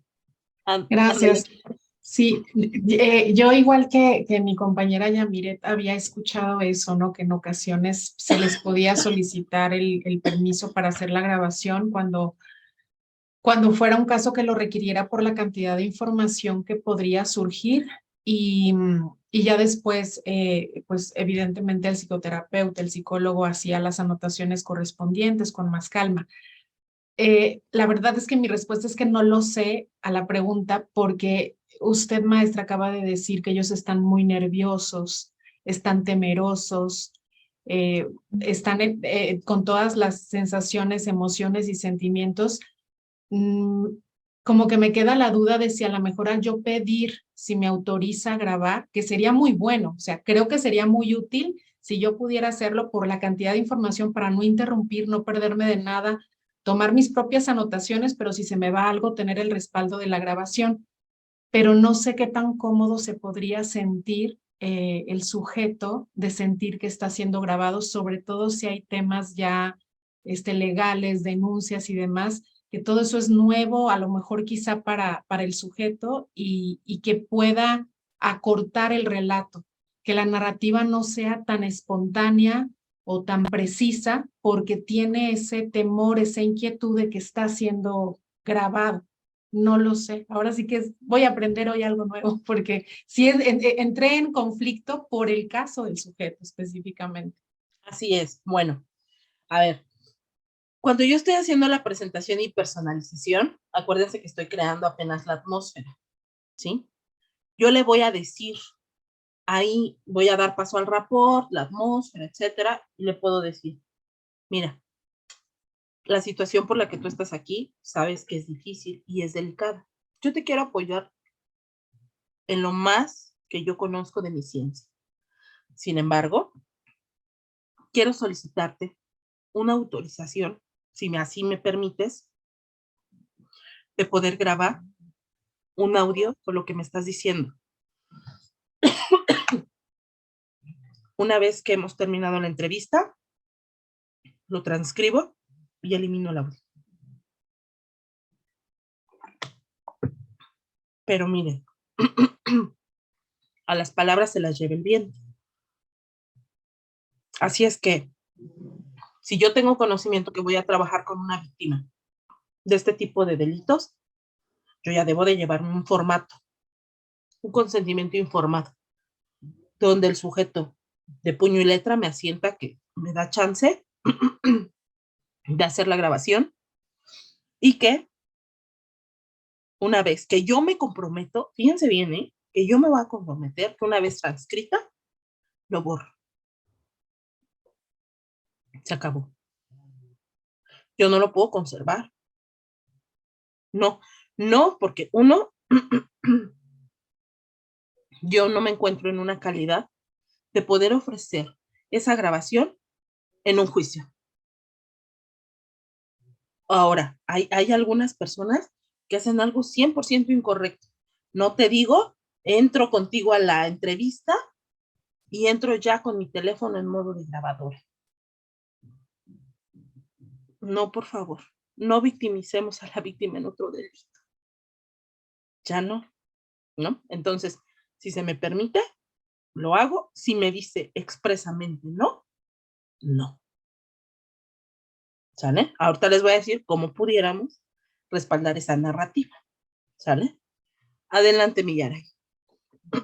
Maestra, si el sujeto nos dice que sí está de acuerdo y nos firma y nos pregunta que si puede tener una copia de esa grabación, en donde nosotros pues también tenemos una cierta intervención, aunque entiendo que en la primera va a ser quizá mínima por esa intención de darle más al sujeto el espacio de narrar lo que pasó, ¿se le puede otorgar una copia o hay algún impedimento o algún manejo diferente? Ok.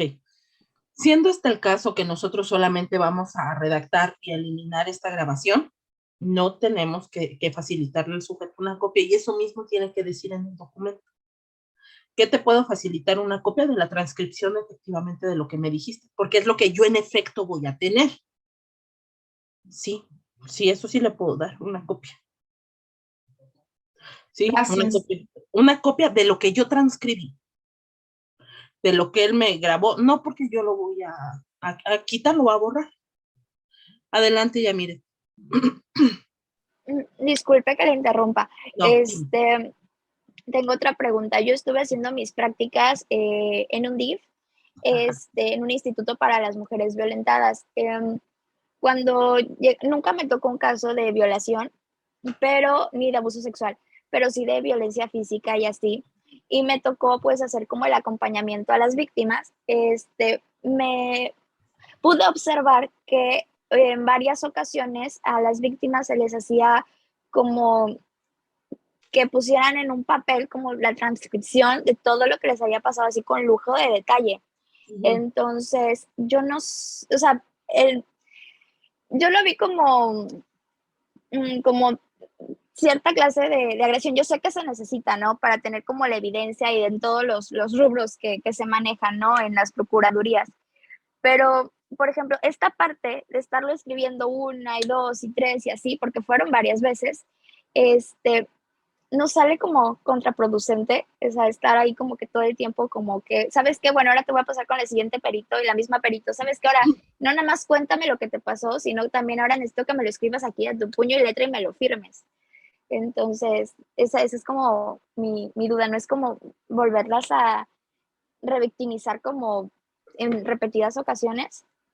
Es correcto, fíjate que incluso mucho se está trabajando en este aspecto, es decir, si ya el sujeto lo declaró una vez, esa misma declaración se va a compartir para todos, para que ya no se esté revictimizando a la persona. Incluso en este tipo de delitos lo que hacen es facilitarte copias simples del expediente o de la declaración que ya dio el sujeto. Y entonces, por ejemplo, ahí yo puedo ver en el expediente si ya hizo una declaración, su declaración inicial, su preparación de interrogatorio, su qué dice en el dictamen. Y entonces, incluso yo ya no necesitaría que me lo vuelva a escribir o que me lo vuelva a decir. Si ese es el caso, yo podría solicitar una copia simple de ese tipo de documentos. El abogado me lo tiene que solicitar, perdón, me lo tiene que facilitar, ¿sí? Sí me lo tiene que dar, si yo se lo pido. Pero si yo no sé que yo se lo puedo pedir, pues voy a volver a pedirle lo mismo, 1, 2, 3, 5 veces. En el caso de los peritos, es importante que lo tengan, porque voy a dejar de compartir por acá y voy a explicar por qué. Pantalla en blanco, aquí está. Miren, cuando nosotros hacemos un informe como peritos, ocurre un fenómeno importante, porque en una parte del dictamen viene una parte que, a ver, no veo por qué no puedo escribir un texto. Ay, ¿qué pasa aquí? A ver. Sí, ve. Sí se ve, ¿verdad? Okay. Sí. Tengo aquí, hay una parte del dictamen que a mí me pide que yo haga esto, una narración de los hechos.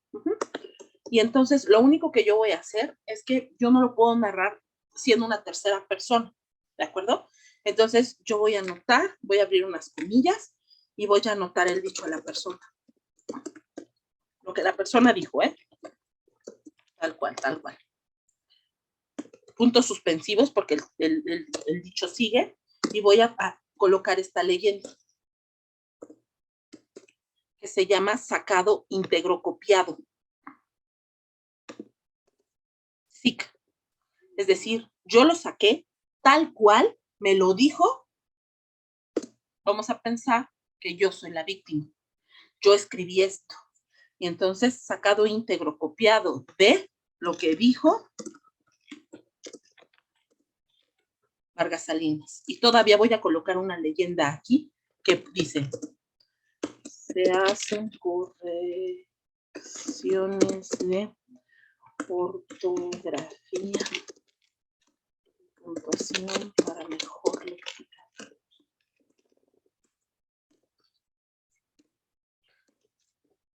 ¿Sale? Pero esto sí es necesario, sí es requisito porque es un documento técnico.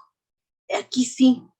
Pero en el caso de nosotros, ya para poder llevar a cabo la psicoterapia, no necesito tener tal cual la narración de los hechos. ¿Sale? Puedo hacerlo desde una narrativa libre del sujeto, incluso fuera de la narración del aspecto legal. Puedo tener los aspectos esenciales, puedo hacer una narración a grosso modo de qué fue lo que pasó. A diferencia, por ejemplo, repito, de los peritos, porque ahí sí va a ser necesario que ellos muestren incluso la copia de lo que el sujeto dijo, de puño y letra. Por eso se le coloca la leyenda sacado íntegro copiado. ¿Ok? Una persona que abiertamente no se sentirá cómodo, pues, no sé qué le dediqué, si fuera oportuno como que insistirle o no insistirle, el seguir con ese tipo pues de terapias o sesiones, pues es mi duda. Ok, bueno, vamos a ir entendiendo algunos aspectos, ¿sale? ¿Cuáles? Bueno, que en realidad yo no voy a trabajar con revivir el hecho. Ese es el punto al que yo voy a llegar, ¿sale? Sino que este taller trata de dos aspectos esenciales. A diferencia de otro tipo de terapias, este tipo de corte se centra en lo cognitivo, es decir, en los pensamientos que se generan a partir del hecho acontecido y en la conducta. Es decir, si tiene miedo, si le da pánico escénico, si no quiere relacionarse con ciertas personas. No en el hecho mismo. ¿Y a qué me refiero con esto? A que, bueno, yo voy a planear una serie de sesiones donde voy a trabajar los aspectos que se derivaron de esa ocurrencia. Por ejemplo, si el sujeto tiene retraimiento social, voy a ir trabajando sus pensamientos y sus conductas para que el sujeto se reincorpore en esa área. No en poder revivir el hecho y poderlo situar una, otra y otra vez en esa escena. ¿Me explico? Sino más bien en los aspectos observables que se despliegan de la conducta base. En este caso del abuso sexual. ¿Sale? Sí, Por ejemplo, ya entendí. Entonces se trata del tema de que si le causa dificultad, digamos, en el ámbito social o en su vida cotidiana, es donde trabaja ese tipo de temas, como dice usted, ¿no? por ejemplo, te voy a mostrar algo. Fíjate que esta paciente, una paciente X nombre, no era su temática el abuso sexual, pero ella llegaba porque tenía dificultades de relacionarse sexualmente con su pareja. Entonces, no podía. Entonces ya cuando nosotros empezamos a trabajar la terapia, te das cuenta que lo que pasaba con ella es que tenía una reexperimentación del trauma, porque cuando iba a ocurrir la situación coital con el novio, revivía a través de los pensamientos, las sensaciones, aquel episodio de abuso sexual que había tenido en la infancia.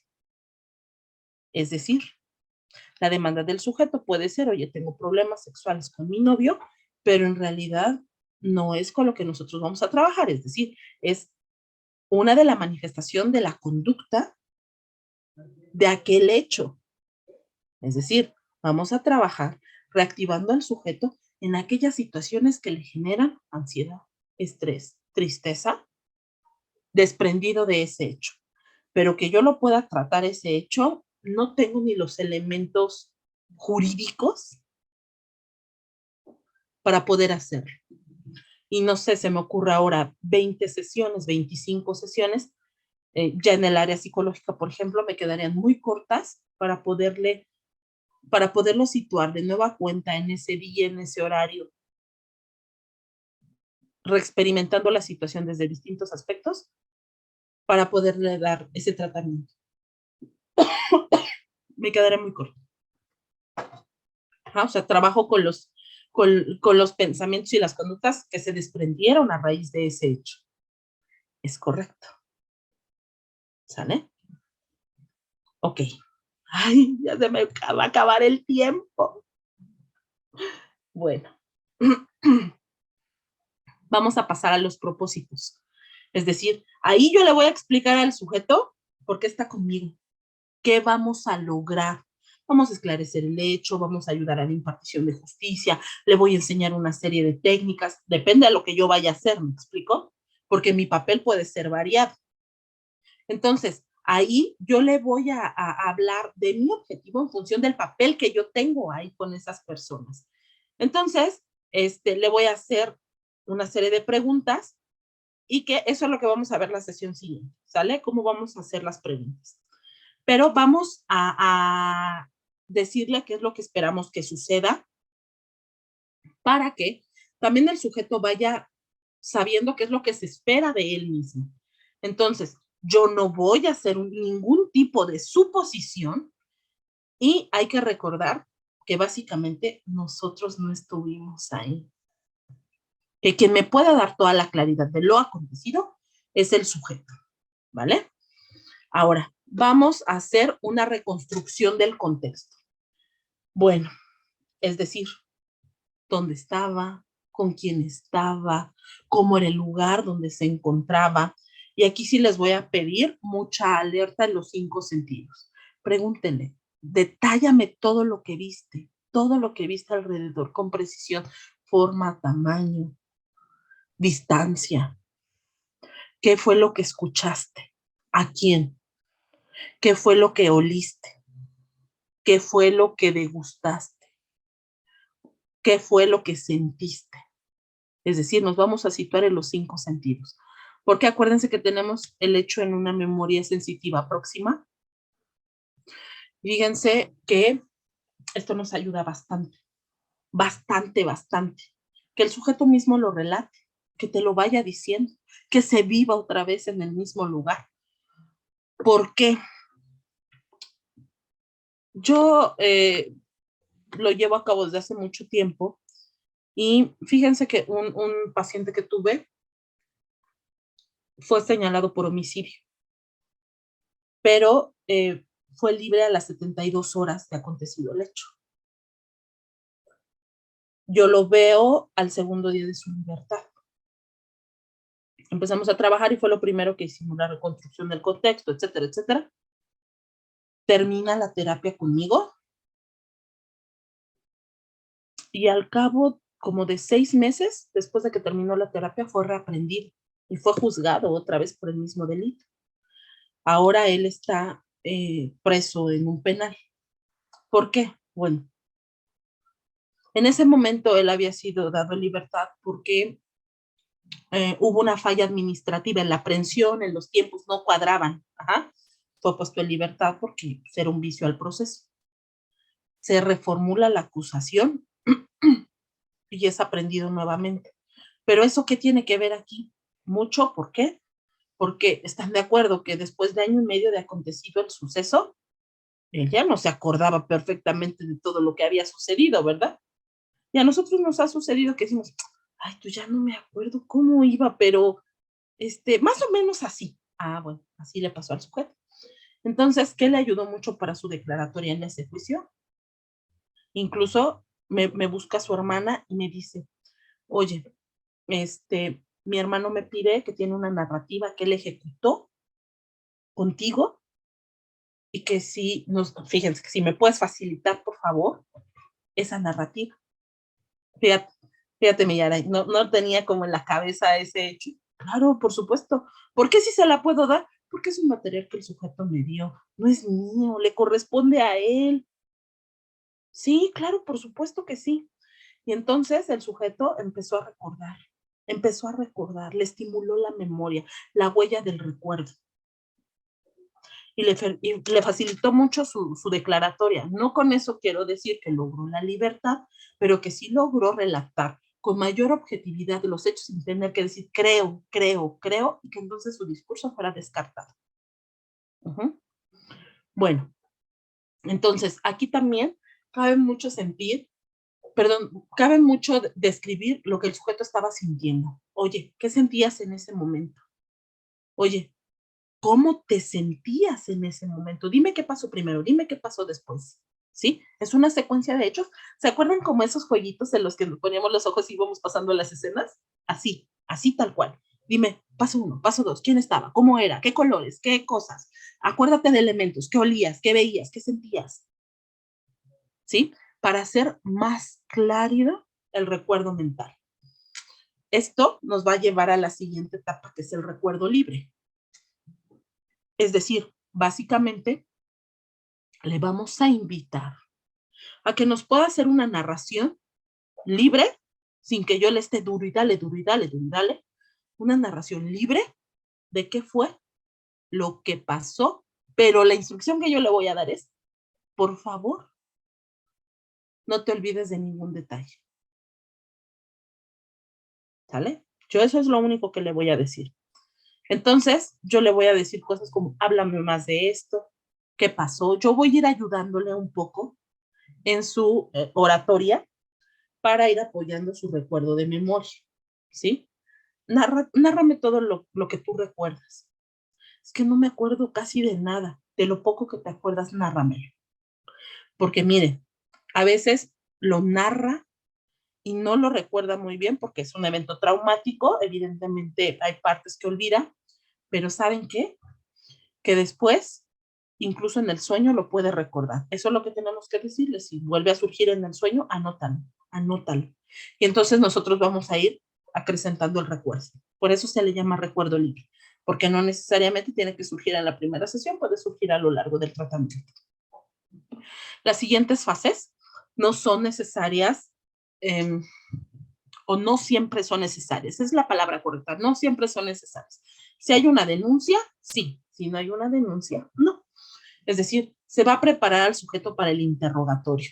Es decir, yo como entrevistador tengo que comentarle que es necesario que cuando vaya al estrado puede ir de manera presente o de manera indirecta a través de una pantalla, que se requiere que brinde su testimonio, es decir, que nos colabore, que tenga toda su atención, su disposición en responder a todas las preguntas que le hagan, pero también que es válido que él pueda decir cuando no sabe, no sé, no recuerdo, no comprendo lo que me está preguntando.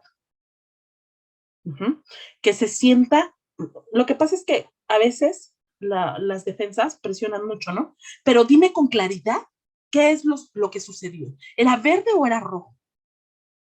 No recuerdo. Entonces no recuerdas. Es posible que mientas. Entonces se sienten tan presionados, tan ofuscados, que ya no saben qué decir. Eso es lo que yo lo tengo que preparar. Preparar a veces entendemos como, a ver, le vamos a decir qué es lo que debe de decir para que le vaya mejor en la audiencia. No. Le vamos a decir que se conduzca con verdad, pero que cuando no sepa, diga, no sé, pero sobre lo que sí sabe, hable de manera libre. ¿Sale? Entonces, por lo tanto, solo puede decir los hechos que son verídicos. No se vale decir lo que no sucedió.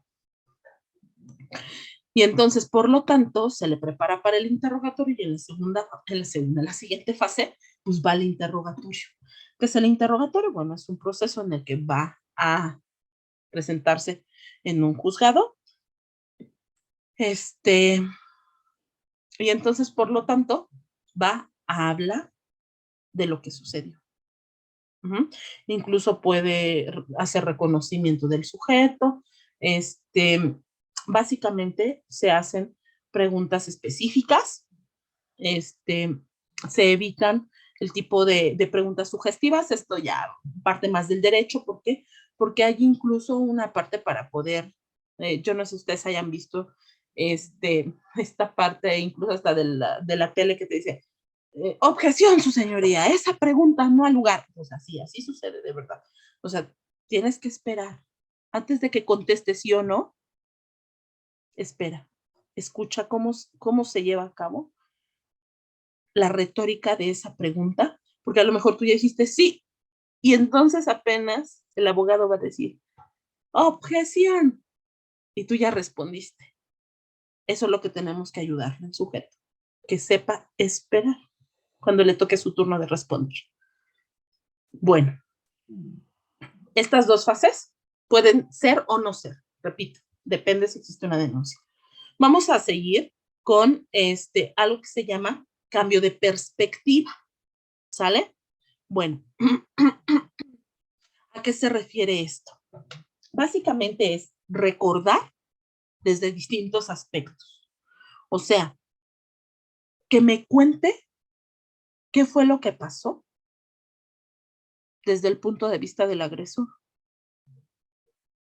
Que me cuente qué es lo que pasó desde el punto de vista de su mamá, de su tía, de otra persona. ¿Sí? Es decir, el sujeto va a centrar su relato no nada más en sí mismo, sino también en otras personas que hayan circundado al hecho. Y entonces, esto va a crear otros esquemas de pensamiento alrededor del hecho acontecido. Nos vamos a lo que se conoce como el recuerdo en orden inverso. Aquí se le va a pedir al sujeto que recuerde en un orden diferente. Por ejemplo, que me vaya contando la secuencia de forma distinta. ¿Por qué? A ver, aquí es donde es una fase súper importante. ¿Sí? Vamos a tener una pieza de un rompecabezas. Ahora imagínense que la tenemos sueltas. ¿Por qué tenemos que hacer un orden inverso? En esta parte es donde se llega a la detección de la mentira. ¿Por qué? Porque el sujeto se aprende paso 1, paso 2, paso 3, paso 4, paso 5, paso 6, paso 7, paso 8. Y cuando le preguntas, oye, ¿qué pasó después de que tú hiciste esto? Tú dices, pues pasó esto y esto y esto. Y eso no fue lo que ella te dijo 4 veces atrás. Ni fue lo que declaró. El orden inverso hace que nos posicionemos en una sección de la escena, pero que si esta escena es construida, se nos olviden esos detalles. En la 10ª fase encontramos un resumen. Básicamente lo que nosotros encontraríamos en una entrevista común como el clímax o el cierre. Aclaramos dudas, resolvemos problemas, ahondamos en lo que nos pareció más importante y no pude recogerlo un poco con anterioridad. Básicamente aclaro dudas. Y ahora sí, en el cierre, le digo qué sigue con lo que yo ya tengo, qué es lo que yo voy a hacer con el material que ya tengo, y le voy a hablar un poco del futuro de lo que sí puedo hacer con él. No puedo prometer cosas que no sé si voy a lograr. Por ejemplo, mira, ten confianza, esto va a tener justicia. Marta, ¿la justicia depende de ti? No, eso no es mi campo. Entonces no voy a hacer promesas que yo no puedo cumplir. ¿Sale? Es decir, vamos a ir mencionando en este cierre cómo es que vamos a trabajar esa información y también cómo es que si en un periodo de crisis puede contactarme. ¿sí? Le voy a dar mi nombre, donde trabajo, etcétera. ¿Sale? Ok, bueno, ya estamos llegando. Mande mi Ara. Gracias, maestra. Ahorita nos decía que el tiempo de esta entrevista sería de acuerdo a lo que el sujeto requiera. ¿Hay un tiempo máximo? O sea, es decir, nosotros, o sea, más bien la pregunta sería que desde su experiencia, ¿qué tanto se ha extendido un sujeto para nosotros considerar, ¿no? Que si vamos a hacer una primera entrevista, pues prácticamente tendríamos que tener bastante tiempo disponible porque nos puede llevar lo que requiera el sujeto. Desde su experiencia, el tiempo máximo, ¿cuál ha sido? Más o menos unas 3 horas. Ok. ¿Sí? Perfecto. Hay que tener en cuenta, mire, depende y podemos decir primera y segunda sesión. Híjole, esto es muy ambicioso, porque hay personas que primera y segunda sesión te dicen, no quiero hablar, no quiero. Y se van a su casa y regresan a la tercera y a la tercera te dan un poco y a la cuarta te dan todo. Depende de la persona. Pero más o menos, una vez que el sujeto empiece a hablar de sí, el tiempo extendido que yo me voy a llevar en esta entrevista y en la aplicación de los instrumentos va a ser más o menos en total unas 5 horas. ¿Qué quiere decir? Estimo más o menos unas 2 sesiones. Sí, es mucho tiempo. Es mucho tiempo. Pero Gracias. créanme que vamos a obtener información muy bonita. Adelante, Fati. Hace rato hablaban de grabaciones. Yo soy psicóloga clínica y ocupo grabaciones porque tengo una discapacidad. Entonces le explico, de hecho tengo un contrato terapéutico donde explico mi condición y explico que voy a grabar y a borrar. Entonces, en este caso, ¿qué harías? O bueno, en mi caso, ¿qué puedo hacer? Si obviamente, pues el paciente no quiere, ¿no? Por eso yo tengo un contrato para ver si, y se lo leo y a ver si está de acuerdo. ¿Podría ser o no? No aplica. Ahí en ese sentido, tú de todos modos le vas a dar a conocer esta parte. Que Sí. puede suceder que él te diga que no, y es por eso que podemos tener otro psicólogo de apoyo. Ah, ok. Es por eso. Por eso a veces se necesitan más de 2 ojos, porque de verdad de pronto se nos van algunas cosas. Y mire, sí o no, a todos nos ha sucedido esto. Estamos, no sé, en un lugar y decimos, oye, ¿viste cómo pasó esa muchacha corriendo? Y te dice otra persona, ¿cuál muchacha? La que iba de rojo, ¿no hasta se pegó en el poste? No vi. ¿Cómo no viste? No, pues es que yo estaba viendo, es que pasó el carro amarillo. ¡Hora, carro amarillo! ¿Sí o no? Estamos en un mismo lugar y no vemos las mismas cosas. Es por eso que lo recomendable es que en este tipo de entrevista exista un entrevistador activo que genere las preguntas y un entrevistador pasivo que vaya tomando la nota de lo que no está tomando nota este entrevistador. Ah, ok. Entonces podría, en este caso, pedir apoyo. Sí, por supuesto. Ok. Sí, si es que te dice que no. ¿Sale? Bueno, a ver, les voy a dejar una tarea. Ya empezamos con las bonitas tareas. Ya sé que van a decir, ¡ay! Y esta viene de la mano, Antonio, con lo que me preguntabas hace rato. Por eso no di respuesta. ¿Por qué? Porque fíjense que, si ustedes se van a su Classroom, ya a las 6 de la tarde se les publicaron como muchos documentos. Y dijeron, ¿ahora qué? ¿No? Bueno, dejo de compartir por acá. Y estos documentos yo ya los tengo abiertos. Permítanme, se los voy a ir mostrando. ¿Por qué? Porque son unos documentos que nosotros vamos a ir ocupando. Quiero dejarles una tarea que no me gusta. ¿Por qué? Porque tras la situación que vivimos, no podemos, y tras lo delicado del tema, no puedo estar ni buscando una víctima, nada más para hacer una tarea, ¿sale? Entonces, ¿qué les voy a pedir? Que den cumplimiento con la respuesta de los formatos, pero desde su perspectiva. Es decir, ustedes van a hacer la simulación que ustedes son un tipo de víctima en este tipo de situaciones. ¿Sale? ¿Y a qué me refiero con esto? Miren. Ay, espérenme. A ver. Sí, a ver, les voy a mostrar primero el Classroom. Que no sé por qué no me lo muestra aquí. Aquí está. Miren, aquí tengo el Classroom y ya ustedes tienen todos estos documentos. ¿Sale? A ver, vamos a partir. Lo primero que vamos a hacer, nos vamos a ir por pasos. ¿Sale? Lo voy a poner aquí por el chat para que todos tengamos lo mismo. Paso número 1. Van a hacer lo que se conoce como preevaluación. No importa si lo hacen mal. Yo que les recomiendo háganlo a lápiz. ¿Sale? ¿Por qué? Porque esto lo vamos a revisar la siguiente sesión.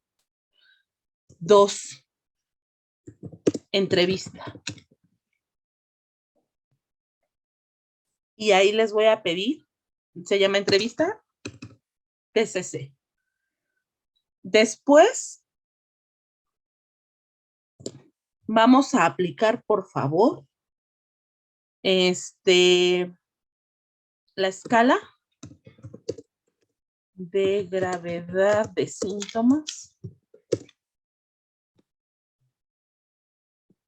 del trastorno de estrés postraumático. 4. Vamos a aplicar el inventario de depresión de Beck.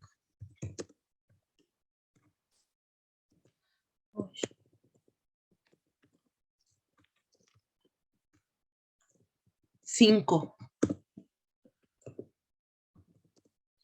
Inventario de ansiedad de Beck. 6. Vamos a aplicarnos la lista de cotejo para identificar abuso.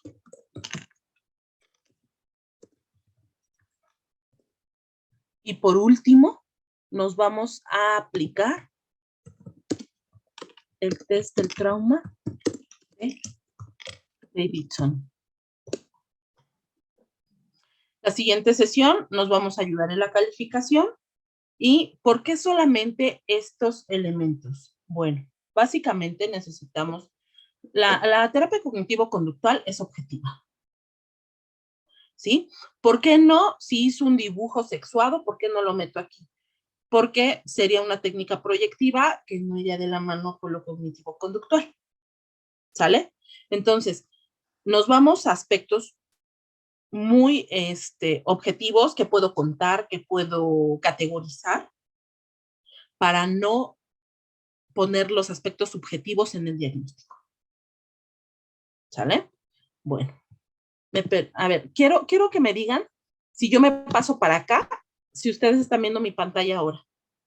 Si dice test del inventario. Sí, sí se ve. Ay, qué bueno, así ya no cierro y abro. Ok, bueno. Aquí me dice test del inventario de la depresión de Beck, ¿sale? Y entonces, yo voy a ir viendo aquí que me va diciendo aquí cómo es que voy a ir calificando. Esta es la forma de calificar, ¿sale? Esta la voy a ocupar la siguiente clase, pero tráiganla ya consigo. Aquí tengo el formato de entrevista, ¿sí? Lo vamos a utilizar en el formato que nos facilita Fernández Ballesteros, del libro de evaluación psicológica. Vamos a evaluar esta escala de gravedad de síntomas del trastorno de estrés postraumático. Esta es la interpretación de Beck. Nos vamos aquí en el inventario de ansiedad de Beck. Este es el inventario de la depresión. Este sí es el cuestionario que tengo acá. Es la interpretación. ¿Sale? Acá tengo el inventario.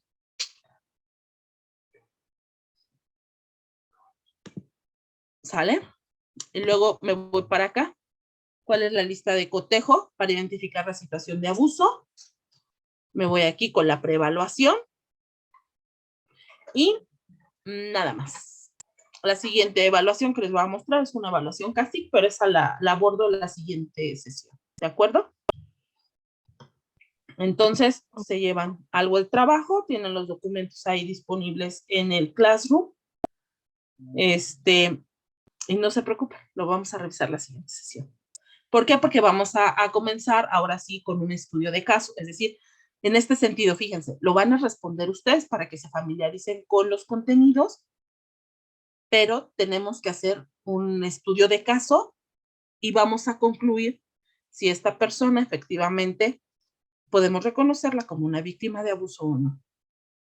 Todo bien. Muchísimas gracias. De ser así, nos estaremos viendo la siguiente sesión.